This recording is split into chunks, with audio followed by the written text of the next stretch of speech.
स्वागत है दोस्तों स्टडी फॉर यूपीएससी में। हम लोग मॉडर्न इंडिया का आज पार्ट 12 पढ़ेंगे, जिसमें दक्षिण भारत में ब्रिटिश शक्ति के विकास या विस्तार की बात करेंगे और खासकर मैसूर के बारे में देखेंगे। ठीक है, तो देखिए, अगर आपको ओवरऑल राजनीति जानना है आपको दक्षिण भारत का, तो ये था कि यहाँ पे तत्कालीन फायदे के लिए आपको गठबंधन बनते थे और बिगड़ते रहते थे। ये ओवरऑल राजनीति है वहाँ का। अब हम लोग मैसूर राज्य यानी कि बंगाल हम लोगों ने पढ़ लिया है। ठीक है, अब हम लोग मैसूर और ब्रिटिशर्स के बारे में देखेंगे। तो पहले हम लोग यहाँ पे दो शासक, एक हैदर अली और दूसरा हम लोग टीपू सुल्तान के बारे में देखेंगे। तो देखिए, हैदर अली की अगर बात करें तो यह एक साधारण के सैनिक के रूप में क्या हुआ था कि आपको मैसूर के सेना में शामिल हुआ था और अपनी योग्यता की वजह से लगभग 1755 के आसपास तक जाते जाते ये डिंडीगुल में फौजदार नियुक्त हुआ। ठीक है, इसी समय आप देखिएगा कि हैदर ने क्या किया, फ्रांसीसियों की सहायता से एक डिंडीगुल में आधुनिक शस्त्रागार की भी स्थापना किया था। इस बात को भी ध्यान रखिएगा, फ्रांसीसियों की सहायता से। ठीक है, इसी के साथ साथ 1759 में मैसूर की मराठा आक्रमण से सुरक्षा के कारण यहाँ के जो शासक थे जिसका नाम था नंदराज, उसने क्या किया, इसको सेनापति नियुक्त किया। ठीक है, 1761 के आसपास इसने नंदराज की हत्या करके वहाँ का सत्ता खुद अपने हाथों में ले लेता है और फिर अपनी राजधानी जो है वह श्रीरंगपट्टनम को बना लेता है। ठीक है, यानी एक साधारण सैनिक के रूप में शामिल हुआ और खुद वहाँ का शासक बन गया। ठीक, और राजधानी श्रीरंगपट्टनम को बना लिया। 1764 में चूंकि मराठा आक्रमण का तो खतरा था ही, तो 1764 के आसपास मराठा का जब आक्रमण हुआ पेशवा माधवराव के नेतृत्व में, तो हैदर पराजित हो गया।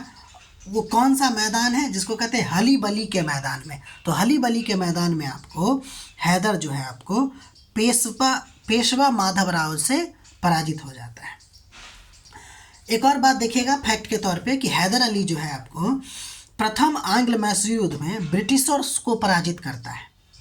अतः अगर कहा जाए कि अंग्रेजों को पराजित करने वाला प्रथम भारतीय कौन था, तो हम लोग कहेंगे हैदर अली। ठीक है, हालांकि द्वितीय आंग्ल मैसूर युद्ध में पोर्टोनोवा के युद्ध में वो मारा जाता है, यानी कि मर जाता है, और उसके युद्ध और द्वितीय आंग्ल मैसूर युद्ध को कंटिन्यू करने का काम उसका पुत्र टीपू सुल्तान करता है। स्मिथ एक इतिहासकार है, वो हैदर अली के बारे में लिखते हैं कि यह यानी कि वह एक पूर्णतया सिद्धांतहीन मनुष्य था, यानी कि कोई सिद्धांत नहीं था उसके पास, न ही जिसे न कोई धर्म था, जिसका न कोई धर्म था, न सदाचार न ही दया। ठीक है, ये स्टेटमेंट ध्यान रखिएगा, स्मिथ ने आपको कहा था हैदर अली के बारे में। ठीक है, इसके अलावा हैदर अली ने चामुंडेश्वर मंदिर में भी दान दिया था, और इसका जो सिक्का था जो सोने और तांबे का था, उसमें शिव पार्वती और विष्णु जी का अंकन मिलता है। तो ये हैदर अली के बारे में कुछ इंपॉर्टेंट पॉइंट हो गया जहाँ से सवाल बार बार बनता है और बनता रहेगा। अब देखिए, टीपू के बारे में देखते हैं। टीपू को ना शैतान या कट्टर कह के बुलाया जाता था। ठीक है, इसको कौन कहेगा शैतान या कट्टर, जान ही रहे होंगे, अंग्रेज।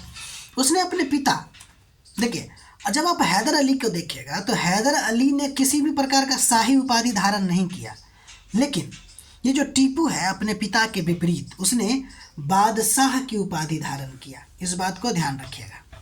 ठीक, अपने नाम का सिक्का जारी किया। अपने व्यक्तिगत मामले में, अपने व्यक्तिगत धर्म के मामले में बहुत ही ज़्यादा रूढ़िवादी व्यक्ति था, लेकिन अन्य धर्मों के प्रति उसने सहिष्णुता का नीति अपनाया था। इसलिए उसने ना श्रृंगेरी मंदिर जो देखिएगा, श्रृंगेरी मंदिर, उसका जीर्णोद्धार करवाया और वहाँ पे पूजा अर्चना भी किया था। तो मतलब अपने व्यक्तिगत मामलों में वो रूढ़िवादी था, लेकिन अदर धर्म के साथ वो सहिष्णुता का नीति अपनाया करता था। ठीक है ना।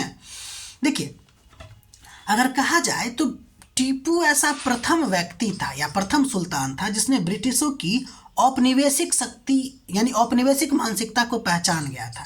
इसलिए उसने ना भारत में ब्रिटिश कंपनी के साथ साथ ब्रिटिश साम्राज्य दोनों के समक्ष कठिन चुनौती पेश किया। कैसे? तो उसने कंपनी के व्यापारी हितों पर चोट करने का कोशिश किया, और वो क्या किया, अपने राज्य में जो बंदरगाह था वहाँ पर जो आता था आपको काली मिर्च चंदन, इलायची, इसके निर्यात पर प्रतिबंध लगा दिया।